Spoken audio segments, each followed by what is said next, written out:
Good morning students, एक बार फिर से आपका स्वागत है आपके अपने YouTube channel career math science classes पे। तो जैसा कि हमने एक्सरसाइज 1.3 लगभग कंप्लीट कर लिया, उसका एक टॉपिक रहता है वो कर लेते हैं आज, और इसके बाद एक्सरसाइज 1.4 शुरू करते हैं। तो हमारे आज का टॉपिक का नाम है यूनिवर्सल सेट। यूनिवर्सल सेट क्या होता है, कहाँ इसका यूज होता है, इसके बारे में पढ़ेंगे हम। तो यूनिवर्सल सेट क्या होता है? यूनिवर्सल सेट होता है बिगेस्ट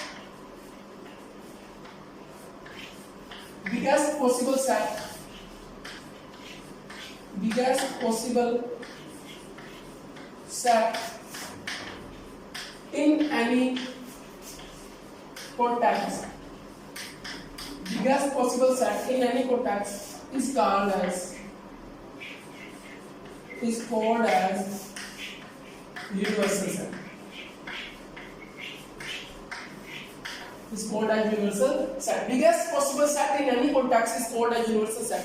किसी भी context में जो बड़ा से बड़ा सेट हो सकता है वो कहलाता है यूनिवर्सल सेट कहलाता है। तो यूनिवर्सल सेट क्या है, तो हम एग्जांपल से समझते हैं भाई। एक बार मैं आपको एग्जांपल बताता हूँ। ऑड नेचुरल नंबर या इवन नेचुरल नंबर के लिए जो यूनिवर्सल सेट हो जाएगा वो हो जाएगा नेचुरल नंबर। भी ऐसा सेट जिसके अंदर वो छोटे सेट समा जाए, उस छोटे सेट हम एक तरह से कह सकते हैं भी छोटे सेट उसके सबसेट हो, या वो छोटे सेट उसके अंदर समा जाए भी बड़ा, वो इतना बड़ा सेट उस सिचुएशन के लिए सबसे बड़ा सेट क्या हो सकता है, वो यूनिवर्सल सेट हो जाएगा आपका। ठीक है, तो यूनिवर्सल सेट के लिए फिर हम एग्जांपल जैसे हमने लिया set of odd natural number. Odd natural number हो गए 1 3 5 7 9 11 10। तो इसके लिए यूनिवर्सल सेट क्या हो जाएगा, इसके लिए यूनिवर्सल सेट हो जाएगा set of natural number. Set of natural number, इसके लिए यूनिवर्सल सेट क्या हो जाएगा, set of natural number. Natural number का सेट हो जाएगा। ठीक है, नेचुरल नंबर का सेट हो जाएगा। और इवन नेचुरल नंबर के लिए भी सेट ऑफ नेचुरल नंबर क्या हो जाएगा, यूनिवर्सल सेट हो जाएगा। तो हम कह सकते हैं कि ये इसके अंदर पूरे आ सकते हैं, क्योंकि ये इसके अंदर पूरे आ सकते हैं। हम ऐसा कह सकते हैं अभी अगर हम ये हमारी सेट बिल्डर फॉर्म वगैरह इसको रोस्टर फॉर्म में रिप्रेजेंट करें, ये क्या हो जाएगा 1 2 3 4 5 डैश। तो हम कह सकते हैं ना ये सारे एलिमेंट इसके अंदर आ रहे हैं, इसके अंदर समा सकते हैं, या हम कह सकते हैं ये इसका सबसेट है, तो ये इसके लिए क्या हो जाएगा, यूनिवर्सल सेट हो जाएगा। ये इसके लिए क्या हो जाएगा, यूनिवर्सल सेट हो जाएगा। और एग्जांपल से समझ लेते हैं, और एग्जांपल ले लेते हैं हम एग्जांपल ले लेते हैं। हमारे पास एक ए सेट है जिसके अंदर एलिमेंट है 1 2 3, एक बी सेट है जिसके अंदर एलिमेंट है 0 1 2 4 5। ठीक है, तो अब इन दोनों सेट के लिए यूनिवर्सल सेट क्या हो सकता है, मैं इन दोनों सेट के लिए यूनिवर्सल सेट क्या हो सकता है, हम कह सकते हैं इनके लिए जो होल नंबर होगा, सेट ऑफ होल नंबर, इनके लिए यूनिवर्सल सेट हो सकता है। तो जरूरी नहीं है हर बार भी नेचुरल नंबर का सेट, होल नंबर सेट का सेट, रियल नंबर का सेट ये ही होंगे यूनिवर्सल सेट, जरूरी नहीं है। इसके लिए यूनिवर्सल सेट ये भी हो सकता है 0 1 2 3 4 5 6 7 8। ये भी इसके लिए यूनिवर्सल सेट है। देखो ये पूरा का पूरा सेट इसके अंदर आ रहा है, ये पूरा का पूरा सेट इसके अंदर आ रहा है, तो ये इनके लिए क्या हो जाएगा, यूनिवर्सल सेट हो जाएगा। ठीक है, ये इनके लिए क्या हो जाएगा, यूनिवर्सल सेट हो जाएगा। ठीक है, अगर हम ये दो नंबर हटा भी दें ना तो भी ये इनके लिए यूनिवर्सल सेट है, तो भी ये इनके लिए क्या है, यूनिवर्सल सेट है। तो समझ गए होंगे आप यूनिवर्सल सेट क्या हो सकता है। ठीक है, तो ये है यूनिवर्सल सेट। यूनिवर्सल सेट के बेस पे दो क्वेश्चन है आपके जो मैथ में एक्सरसाइज 1.3 के जो आपके क्वेश्चन रहेंगे हैं। ये आपके हैं जी क्वेश्चन नंबर 8। तो क्वेश्चन नंबर 8 है What universal set would you propose for each of the following? तो इनके लिए आप क्या यूनिवर्सल सेट प्रपोज करेंगे? तो पहला क्वेश्चन है सेट ऑफ राइट ट्रायंगल्स, और दूसरा क्वेश्चन है सेट ऑफ आइसोस्केल ट्रायंगल्स। देखिए क्वेश्चन है जो सेट ऑफ राइट ट्रायंगल्स और सेट ऑफ आइसोस्केल ट्रायंगल्स, इनके लिए आप यूनिवर्सल सेट का प्रपोज करेंगे। ठीक है, तो सेट ऑफ राइट ट्रायंगल्स आपका सेट है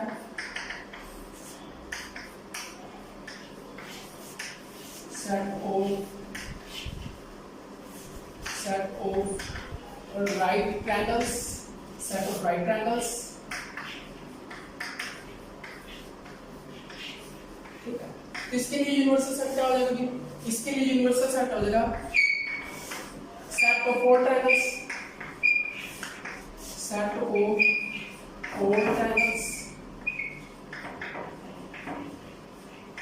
सेट ऑफ फोर ट्रायंगल्स।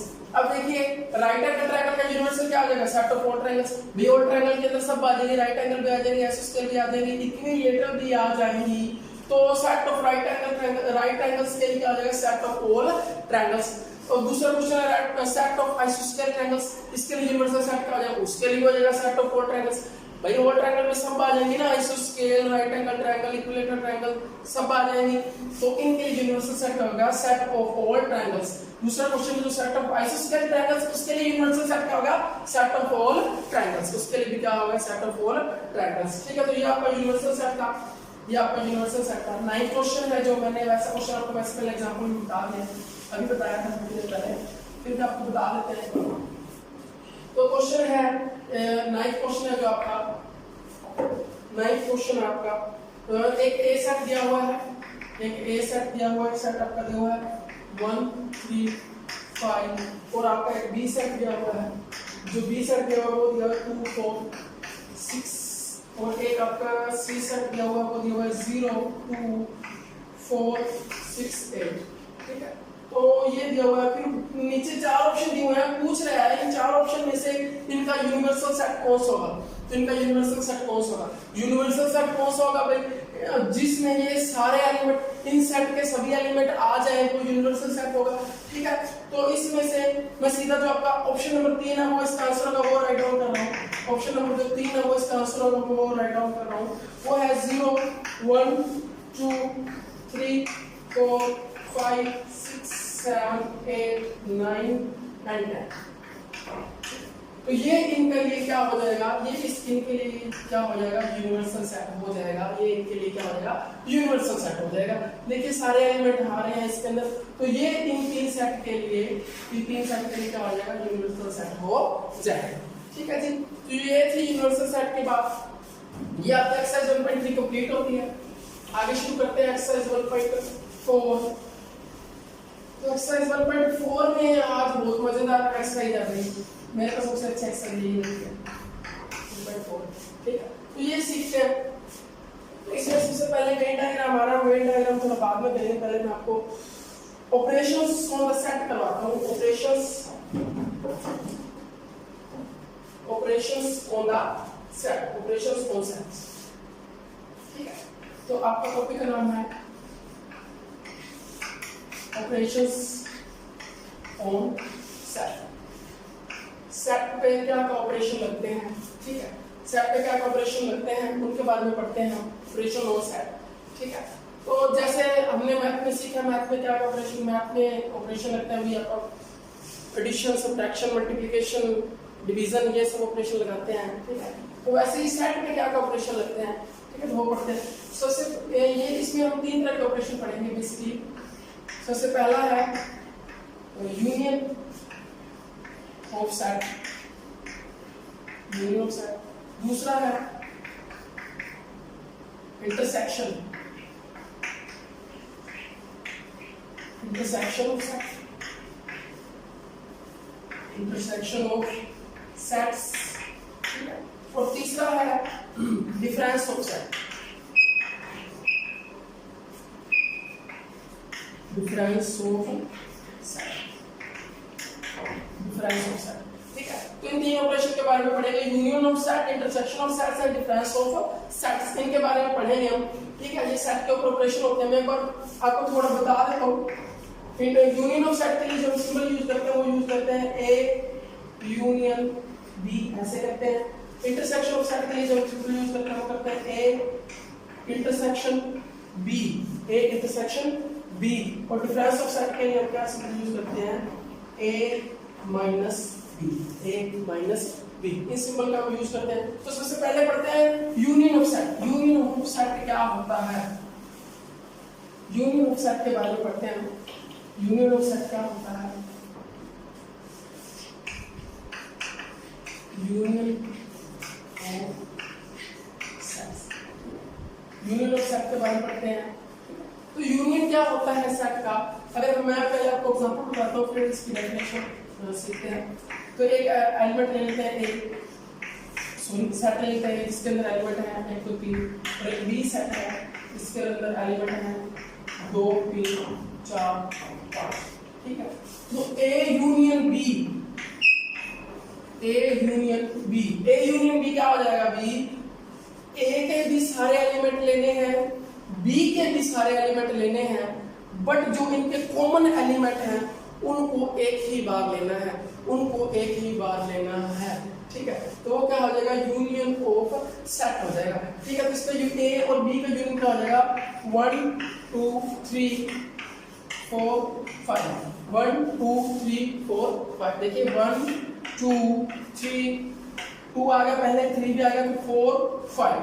ठीक है, तो यूनियन ऑफ सेट क्या हो गया, ए सेट के सभी एलिमेंट, बी सेट के सभी एलिमेंट, दो सेट लिए हमने ए और बी, ए सेट के सभी एलिमेंट, बी सेट के सभी एलिमेंट, और कोई भी एलिमेंट रिपीट नहीं होना चाहिए, कोई भी जो इनके जो कॉमन एलिमेंट है वो रिपीट नहीं होने चाहिए, वो आपकी हो जाती है यूनियन ऑफ सेट। क्या हो जाती है, यूनियन ऑफ सेट हो जाती है। ठीक है, तो ये यूनियन ऑफ सेट हो जाता है। ठीक है जी, आगे हम और एग्जांपल लेते हैं इसके लिए।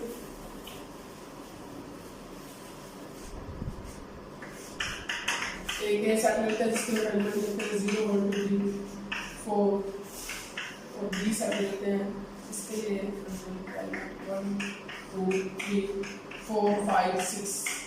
ठीक है, और हम अब ए यूनियन बी, क्या हो जाएगा, बी ए के सारे एलिमेंट, बी के सारे एलिमेंट, बट एलिमेंट रिपीट नहीं होना चाहिए, कोई एलिमेंट रिपीट नहीं होना चाहिए। तो फर्स्ट ऑफ ऑल एक एलिमेंट 0 1 2 3 4। ठीक है, बी का एलिमेंट देखो 1 आ गया, 2 भी है, 3 भी है, 4 भी है, तो हम ऐड करते हैं 5 और 6। ठीक है, तो ये आपका हो जाएगा ए यूनियन बी, ये आपके लिए क्या हो जाएगा, ए यूनियन बी हो जाएगा। ठीक है, तो ये आप समझ गए होंगे अब भी यूनियन का ऑपरेशन कैसे लगता है, यूनियन ऑफ सेट क्या होता है। ठीक है, तो आगे पढ़ते हैं।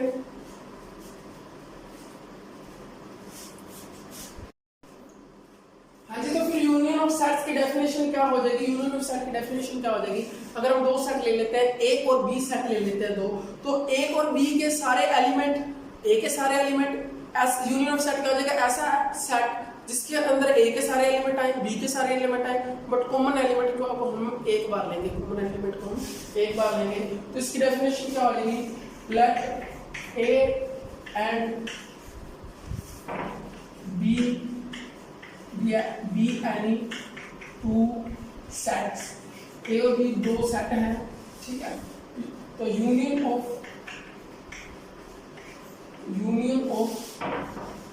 ए and B is a set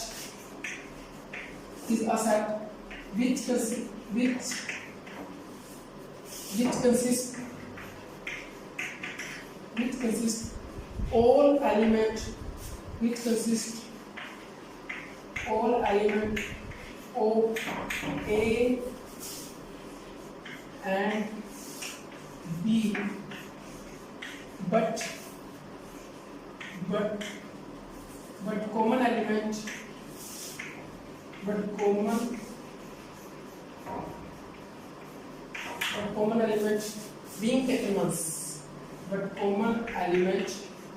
being taken once, ठीक है जी, बिल्कुल सिंपल सी डेफिनेशन है। पहले मैंने आपको क्वेश्चन करवाया, उसके बाद मैंने डेफिनेशन लिखी, पहले डेफिनेशन लिखी तो बाद में क्वेश्चन करवाया तो भी हो जाता, लेकिन अब थोड़ा आपको आसान लग रहा है, इतनी बड़ी डेफिनेशन बिल्कुल इजीली समझ में आ जाएगी।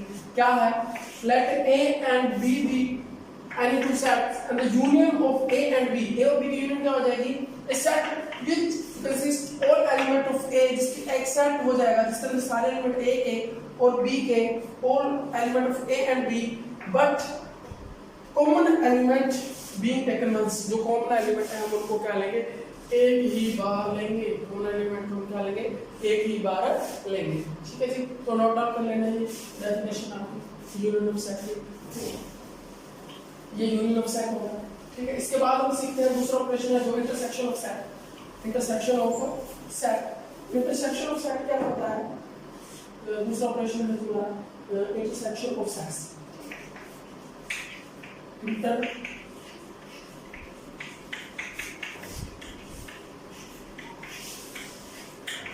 इंटरसेक्शन ऑफ सेट, ठीक है। इंटरसेक्शन ऑफ सेट मतलब आता है, मैं पहले आपको एग्जांपल देता हूँ। एक सेट लेते हैं 1 2 3 4 5 जिसके अंदर एलिमेंट है, और एक दूसरा सेट लेते हैं बी जिसके अंदर एलिमेंट है 2 4 6 3 1, ठीक है।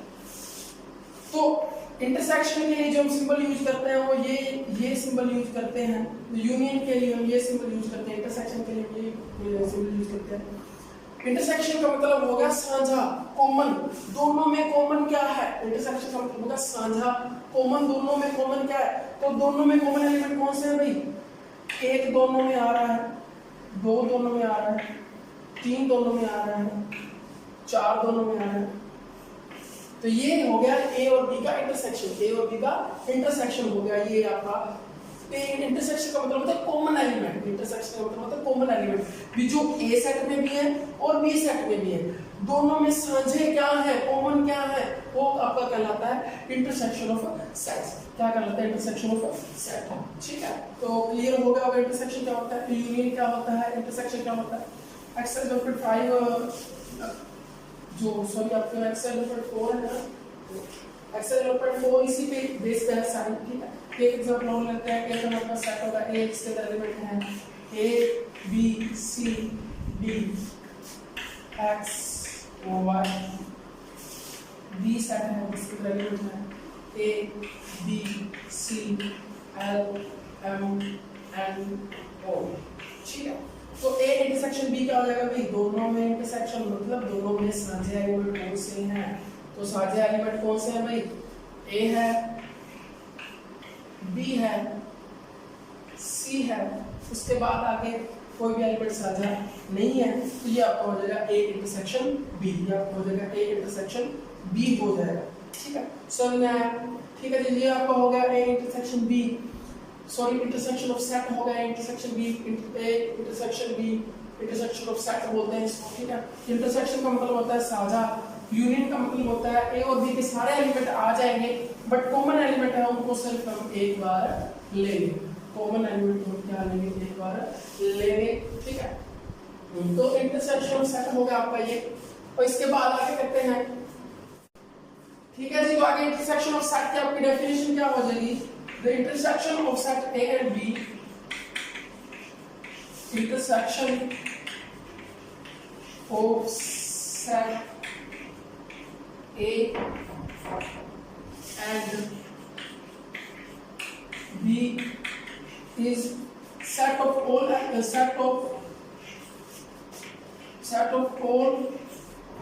common element, set of all common element of set A and B, set A and set B। तो ये आपकी इंटरसेक्शन ऑफ सेट्स की डेफिनेशन क्या हो जाएगी? Intersection of set A and B is the set of all common element of set A and set B। और इसको represent किस सिंबल से करते हैं हम? इसको सिर्फ रिप्रेजेंट करते हैं हम इस सिंबल से रिप्रेजेंट करते हैं, सिंबल से रिप्रेजेंट करते हैं इंटरसेक्शन ऑफ सेट को। एग्जांपल हमने पहले के लिए थे, ठीक है। तीसरा आपका जो ऑपरेशन है उसका नाम होता है difference of sets. Difference of sets, ठीक है। ये डिफरेंस ऑफ सेट। तो तीसरा आपका जो ऑपरेशन है वो है difference of sets. Difference of sets, ठीक है। तो डिफरेंस ऑफ सेट का मतलब क्या हुआ? पहले एग्जांपल से समझते हैं भाई। 1 2 3 4 5 6 ये आपके पास एक सेट हो गया। एक बी सेट हो गया आपके पास जिसके एलिमेंट है 2 3 4 5 6, ठीक है। तो a माइनस बी का मतलब क्या हो जाएगा? a माइनस बी का मतलब हो जाएगा ऐसे एलिमेंट जो सिर्फ a में है b में नहीं है। ऐसे एलिमेंट जो सिर्फ a में है b में नहीं है, तो वो क्या, वो ऐसा एलिमेंट क्या दिख रहा है भी जो a में है b में नहीं है? तो क्या दिख रहा है? सिर्फ एक है। क्या है? a माइनस बी क्या हो जाएगा? 1 हो जाएगा, ठीक है। तो डिफरेंस ऑफ सेट का मतलब हुआ अगर a माइनस बी देखें तो ऐसे सेट ऐसे एलिमेंट जो सिर्फ a में है b में नहीं है, ये होगा आपके पास a माइनस बी। अगर हम हाँ जी, तो डिफरेंस ऑफ सेट का हम एक और एग्जांपल सीखते हैं। मान लीजिए हमारे पास एक a सेट है 1 2 3 4 5, ठीक है, और एक हमारे पास b सेट है इसके अंदर एलिमेंट है 1 2 3 4 5 6 7, ठीक है 6 7, ठीक है। तो अब हम सीखते हैं b माइनस a क्या होगा। b माइनस a क्या होगा, ऐसे एलिमेंट b माइनस a क्या हो जाएगा, ऐसे एलिमेंट जो सिर्फ b में है a में नहीं है। देखो a माइनस b क्या था, ऐसे एलिमेंट जो सिर्फ a में है b में नहीं है, तो b माइनस a क्या हो जाएगा, ऐसे एलिमेंट जो सिर्फ b में है, सिर्फ b सेट में है a में नहीं है। देखो b सेट में एक है वो इधर भी है, b सेट में 2 इधर भी है, 3 b सेट में है वो a में भी है, 4 b सेट में वो a में भी है, 5 b सेट में वो a में है, तो 2 एलिमेंट बच जाते हैं 6 और 7। तो 6 और 7 आपका आंसर आ जाएगा b माइनस a, 6 और 7 आ जाएगा ऐसे एलिमेंट जो सिर्फ b में है a में नहीं है। b minus a difference of set b and a, ठीक है। तो ये आपका होगा difference of set. Difference of set सीख लिया हमने, तो डिफरेंस ऑफ सेट की डेफिनेशन क्या हो जाएगी, the difference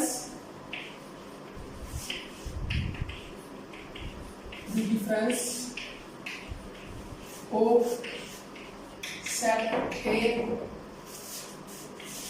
and B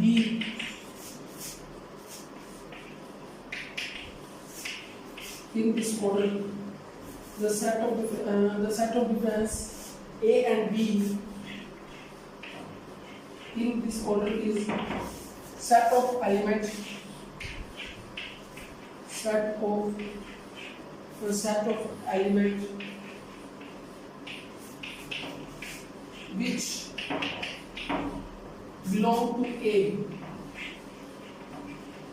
which belong to A, not B, ठीक है। तो डिफरेंस ऑफ सेट A और B इन दिस ऑर्डर, इस ऑर्डर में मतलब A minus B in this order मतलब हुआ A माइनस B, तो क्या आ जाएगा, in this order is the set of element which belong, set of element ऐसे एलिमेंट हो जाएंगे जो बिलोंग करते हैं सिर्फ A से B से नहीं। अगर हम कहें डिफरेंस ऑफ सेट, अगर यहाँ A की जगह B होता और B की जगह A होता, सेट B एंड A, तो क्या हो जाएगा, in this order is the set of element which belong to B not A। समझ में आया? भी A माइनस B का मतलब क्या होगा, ऐसे एलिमेंट जो सिर्फ A से बिलोंग करते हैं B से बिलोंग नहीं करते, B से बिलोंग नहीं करते। तो ये आपका आ गया डिफरेंस ऑफ सेट के बारे में बता दिया हमने। आगे हम सीखते हैं जी, ये आपके एक्सरसाइज 1.4 का बेसिक है जो प्रारंभ हो गया है, कुछ ऑपरेशन। हाँ जी, तो आगे पढ़ते हैं हम properties of the operation of union. Union operation की जो प्रॉपर्टीज होती हैं उनके बारे में पढ़ते हैं। 4-5 तरह की प्रॉपर्टी होती है हमारे पास। ये जो प्रॉपर्टियां आपको आगे एक्सरसाइज के क्वेश्चन में दिखेंगी तो वहां आपको ये अप्लाई करनी है, ठीक है। तो ये जाननी जरूरी है, ये सीखते हैं हम, ठीक है। तो properties of operation of union, सबसे पहली property A union B is equal to B union A, ठीक है। इसको बोलते हैं कम्यूटेटिव लॉ, इसको बोलते हैं commutative law. A union B is equal to B union A, इसको बोलते हैं कम्यूटेटिव लॉ, ठीक है।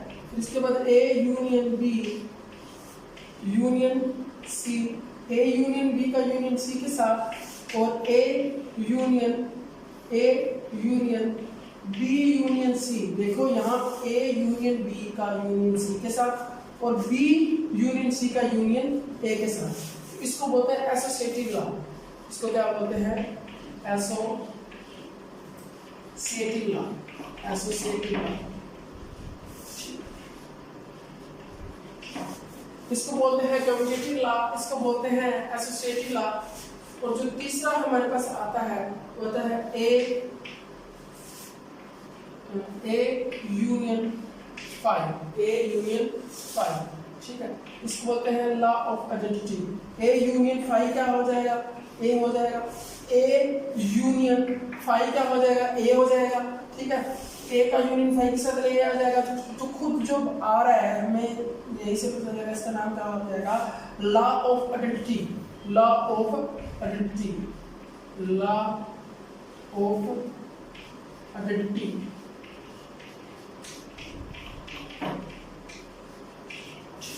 तो A union phi is equal to A, ये हो आपका होगा लॉ ऑफ आइडेंटिटी, ये आपका होगा लॉ ऑफ आइडेंटिटी। इसके बाद जो आपका लॉ आता है वो आता है ए यूनियन ए, ए का यूनियन ए के साथ, तो ये ए आता है, ये होता है law of idempotent, law of अडॉप्टेंट,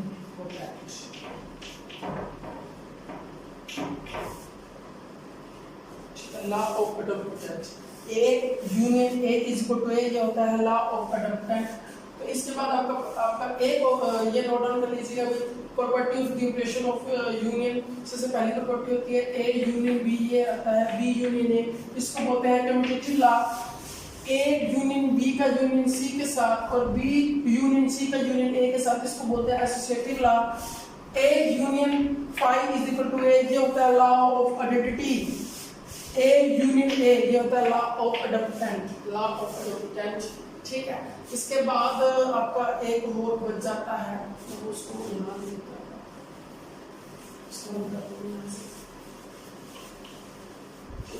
एक और बच जाता है आपके पास, एक प्रोटीन और बच जाती है you union A, universal set union A, ये होता है यू, इसको बोलते हैं law of you, law of you, इसको बोलते हैं लॉ ऑफ यू, ठीक है जी। तो ये 5 प्रॉपर्टी आपकी यूनियन की, यूनियन की 5 प्रॉपर्टी होती है, यूनियन ऑपरेशन के ऊपर 5 प्रॉपर्टी होती हैं, ये आपको याद रखनी है, ठीक है।